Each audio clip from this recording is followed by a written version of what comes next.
Alors, Sylvia, tout d'abord, je demande à mes invités comment ils vont en ce moment, comment tu vas, toi, Je vais cette très période. bien. Je vais très bien, je suis en pleine forme. Ouais. Je suis en forme pour recommencer une belle saison à la télé déjà. Et je continue à m'entraîner. Je suis en pleine forme là. Je suis prête. C'est quoi une journée type en ce moment de Sylvia dans cette période un peu estivale? Alors, la journée type de Sylvia, c'est plutôt une journée ordinaire d'une danseuse, c'est-à-dire un entraînement, des cours de danse. Je me perfectionne dans ma discipline et aussi dans d'autres disciplines, euh, dans des disciplines que je n'ai jamais abordées auparavant. Alors, ta discipline de base à toi, c'est laquelle? Ma spécialité, ce sont les danses latino-américaines, D'accord. donc des danses à deux. Latino-américaine, donc le cha-cha-cha, la samba, le tango, le rock. Et donc, à partir de l'âge, j'essaye en tout cas de me perfectionner aussi dans d'autres disciplines, qui sont un peu le boogie, la salsa, le tango argentin, des choses un peu plus subtiles, D'accord. pour me perfectionner tout simplement. Alors, on va évoquer tout de suite ton palmarès qui est impressionnant. Double vainqueur des Coupes de France, championne de France de danse latino-américaine, troisième au championnat d'Europe de l'Ouest, représentante officielle lors des Coupes du Monde et d'Europe, participation au championnat du monde et d'Europe, membre officiel de l'élite française de danse sportive, c'est impressionnant. Oui. C'est un sacré CV ça. Dit comme ça, Ouais. dit comme ça, effectivement, ça fait un sacré CV et c'est vrai que ça pèse lourd en tout Ouais. cas. Ça c'est depuis toute petite, c'est... Depuis 22 ans. D'accord. C'est-à-dire que j'ai 22 ans de carrière derrière moi, malgré mon jeune âge. Tu les fais pas, hein. C'est gentil. Il y a des produits exprès pour ça. Non, mais malgré mon jeune âge, oui, effectivement, j'ai un palmarès qui est assez blindé. Tu continues encore la compétition? J'ai arrêté la compétition depuis 3 ans. Depuis D'accord. qu'une nouvelle porte s'est ouverte à moi, donc la porte de l'audiovisuel. D'accord.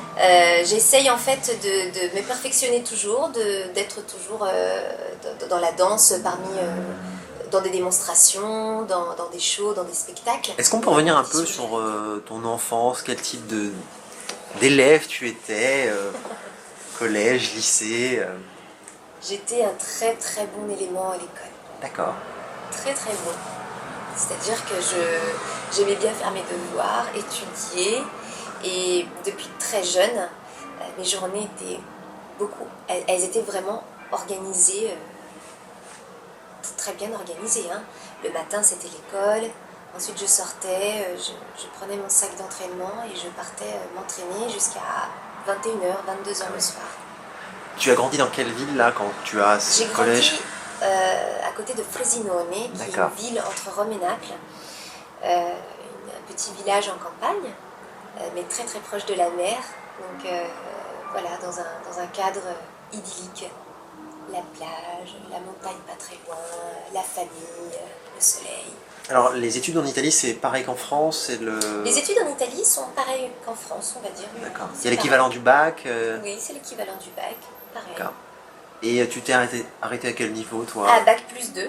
D'accord. Voilà, j'ai pas pu aller plus loin parce qu'à un moment donné, donc, j'ai choisi avec mon frère de participer, en fait d'être membre de l'équipe de France en danse, ce qui demandait beaucoup d'efforts, beaucoup de déplacements et les études, j'ai dû abandonner.